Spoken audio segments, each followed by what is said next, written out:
cinta adalah kebahagiaan. Jika terluka maka itu karena keegoisan. Itu maksudnya gimana itu?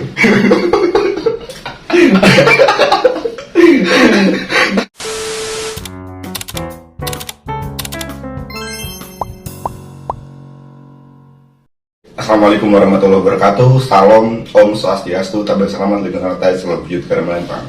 Selamat datang di ruang kita. Kali ini kita bakalan ngobrol santai bersama rekan juang saya di tanah rantau, yaitu Abi. Kebetulan beliau ini tidak jauh kosannya dari saya, dan juga beliau dari Maluku Utara, lebih tepatnya di Kepulauan Sula. Dan saya sendiri dari Kalimantan Tengah, lebih tepatnya di Kota Sampit. Kali ini kita bakalan berbicara mungkin hal-hal yang santai saja ya, random gitu loh.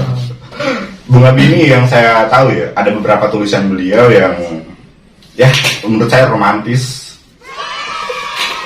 Kekaguman beliau terhadap seorang perempuan itu bisa dikatakan wow, amazing. Bagaimana sih Bung, berdasarkan pengalaman Bung sendiri terkait dunia percintaan, pengalaman yang pahitnya, manisnya, mungkin ini bisa menjadi referensi untuk teman-teman yang masih muda-mudi. Ya kami juga masih muda-mudi sih sebenarnya. Sama kan? Usia sama, tidak jauh beda usianya. Pengalaman Bung terkait perempuan yang membuat suatu di benak Bung sampai hari ini tidak bisa dilupakan, entah itu pahitnya ataupun manisnya. Boleh dicoba pertanyaannya, jangan di situ lah. Kalau boleh gitu. Tidak apa-apa, kita sering-sering ya sama kali ini menjadi bahan referensi untuk teman-teman di luar sana. Kalau bicara persoalan dunia percintaan ya bicara sakit hati ya kiranya banyak gitu. Tapi ya ada beberapa hal yang memang, bukan beberapa hal, tapi ada satu orang yang memang sampai sekarang itu belum bisa move on lah. Wais, ini dalam banget ini. Ya. Dia itu ya salah satu perempuan yang memang bisa menjadi orang yang mendukung selaku pribadi gitu ya. Secara personal dia adalah salah satu perempuan yang memang bagi saya dia menarik, bahkan sangat menarik sekali ya. Sangat menarik sekali. Jadi mungkin itu sih. Mungkin itu saja, oke. Untuk durasi pacarannya berapa tahun, berapa bulan gitu, hingga perempuan itu menjadi sosok yang spesial sampai saat ini. Kalau pacaran semenjak 2017 pertengahan ya lumayan lah sampai sekarang kan gitu. Oh yes. Jadi intinya berlama-lama berpacaran tidak menjamin bahwa itu adalah jodohmu. Jadi ada seleksi alamnya di situ. Tapi yang membuat Bung hari ini masih sendiri atau? Sendiri dalam tanda kutip. Sendiri dalam tanda kutip ya teman-teman.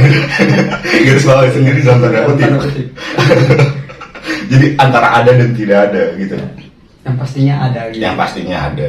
Oke. Tapi ada yang tidak tahu keberadaannya. Ada yang tidak tahu keberadaannya. Jadi anggapannya jodoh masih disiapkan oleh Tuhan gitu. Enggak, hanya sekedar miskomunikasi. Oh, miskomunikasi, tapi ya, ada. Ada. LDR ya? Ya. Waduh, sakit sih. Sakit. Enggak juga. Tergantung persepsi kan. Kalau bagi saya LDR itu adalah salah satu bentuk pengujian di mana kita bisa setia apa tidak, gitu kan. Kalau selebihnya ya kembali lagi apakah kita mampu bertahan atau tidak. Jadi LDR itu bagi banyak orang ya sebagian orang mungkin menyakitkan, tapi bagi saya selaku pribadi tidak. Karena saling menguji kesetiaan satu sama lain gitu. Iya. Tapi kalau perempuannya bisa ngerti. Oh iya. Perempuan yang bisa ngerti ini dalam artinya seperti apa nih? Banyak hal. Banyak hal. Ya. Salah satu contohnya atau salah dua contohnya? Ya bisa tidak terlalu cemburuan. Itu yang salah satunya ya. Salah satunya ya. Tidak terlalu percemburuan. Iya. Pokoknya pada dasarnya tidak posesif lah. Tidak posesif. Tapi menurut Bung sendiri itu satu hal yang wajar tidak ketika pasangan kita posesif dalam artian tanda kutip ya, tidak posesif yang berlebihan, cemburu iya, mungkin itu sudah salah satu bentuk bahwa dia mencintaimu dan tidak ingin kehilanganmu. sudah seharusnya. Sudah seharusnya. Iya. Karena pada dasarnya perempuan itu sensitif kan. Sensitif. Ya. Sehingga kalau memang ada sifat-sifat posesi, kecemburuan, ya kita sebagai laki-laki juga harus mengerti gitu. Bagaimana caranya untuk tidak membuat mereka cemburu. Karena toh pada sejatinya perempuan itu kan makhluk penyayang ya, kata ya dalam tanda kutip, tidak semuanya. Tidak semuanya ya. Soalnya ada beberapa hal ini gitu loh. Ya mungkin dikatakan bahasa zaman sekarang ya, ada yang sasimo, baik itu laki-laki maupun perempuan. Ini tidak menyudutkan ya teman-teman. Ada beberapa tapi tidak semua. Jadi di sana mau, di sini juga mau. Jadi cintanya di mana-mana. Seperti ketua ya? Tidak juga, tidak. Ya soalnya ada satu prinsip ya, kalau nggak salah kan sering teman-teman saya selaku pribadi yang saya kenal kan sering menggaungkan bahwasanya perkuat pusat perbanyak cabang. Perkuat pusat perbanyak cabang. Wah itu namanya bahaya itu. Tapi mungkin itu udah masuk di tahapnya seleksi kayaknya. Atau bagaimana? Boleh. Oh bisa dikatakan sebagai tahap seleksi ya. Karena sebelum berlanjut ke jenjang berikutnya, misalkan ke pernikahan, dan disarankan ya buat teman-teman semua, para pengunjung di ruang kita, nggak apa-apa, pacaran boleh banyak, asal hatinya untuk satu gitu. Ya, hatinya untuk satu. Gitu. Saya tidak berani yang merekomendasikan itu. Ini saran. Oh, saran ya. Jadi pacaran boleh banyak, tapi intinya hatinya hanya untuk satu orang gitu. Kalau banyak juga, gitu terus hatinya dibagi-bagi kan repot juga jadinya. Jadi manajemen waktunya harus full gitu. Ya, semisal kayak Bung kan. Gitu. Oh saya. Ini lumayan apa juga ya terkait percintaan ini. Bisa dikatakan ada beberapa orang tuh yang mengatakan bahwa cinta itu adalah pembodohan. Menurut Bung sendiri nih, makna cinta itu seperti apa? Baik dari ruang lingkup keluarga maupun ruang lingkup orang yang pacaran. Gimana ya? Kalau cinta itu pembodohan bagi saya tidak juga. Tidak juga. Karena sejatinya manusia itu butuh cinta, butuh kasih sayang dan sebagainya. Sehingga kalau cinta itu masuk dalam kategori pembodohan, saya pikir ya itu penyampaian dari orang-orang yang dalam tanda kutip bodoh. Manusia tidak bodoh, tapi sejatinya dia adalah orang-orang bodoh. Kenapa? Karena toh kita manusia itu membutuhkan cinta gitu. Akan kehadiran kita di dunia juga berlandaskan karena cinta juga gitu kan. Kalau tidak ada cinta, saya pikir hidup itu terasa hampa kalau kata orang-orang. Berarti bisa dikatakan cinta itu adalah warna kehidupan. Iya betul. Oh, yes. Cinta adalah warna kehidupan. Bahkan cinta adalah dasar di mana kita harus bergerak. Gitu. Kalau tidak ada cinta sesama manusia, misalkan, ya bisa jadi terjadi rasisme, radikalisme, dan pokoknya banyak hal yang merusak gitu. Jadi tindakan-tindakan anarki itu muncul karena tidak berlandaskan rasa cinta gitu. Jadi kalau cinta itu adalah pembodohan, saya pikir tidak. Malahan cinta adalah bentuk pencerahan kepada umat manusia, ya, kepada umat manusia, sehingga manusia itu bergerak, bisa tahu gitu, bisa tahu di mana letak keberadaan dia sebagai makhluk sosial. Ya.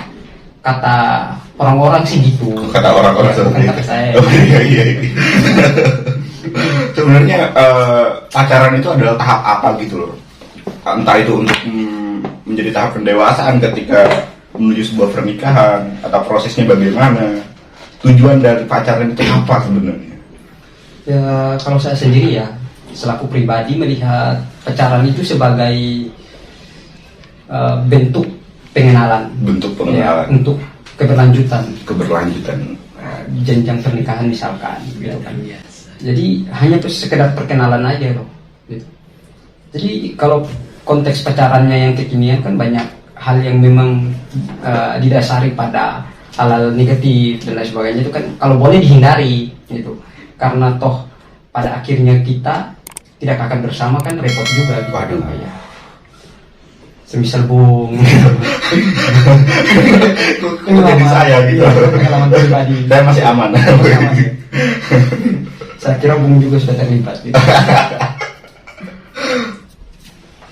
Oke, kalau dari diri saya sendiri ya, pemaknaan apa sih tujuan itu pacaran bagi saya itu adalah proses pendewasaan agar baik laki-laki maupun perempuannya itu untuk menuju sebuah kedewasaan atau mempersiapkan diri sebelum tahap keseriusnya itu menikah. Karena sekarang ya di masa pandemi seperti ini banyak beberapa keluarga itu pecah karena ada yang selingkuh, karena ada beberapa faktor lah, mungkin saya tidak bisa menyebutkan semuanya, namun ada beberapa faktor.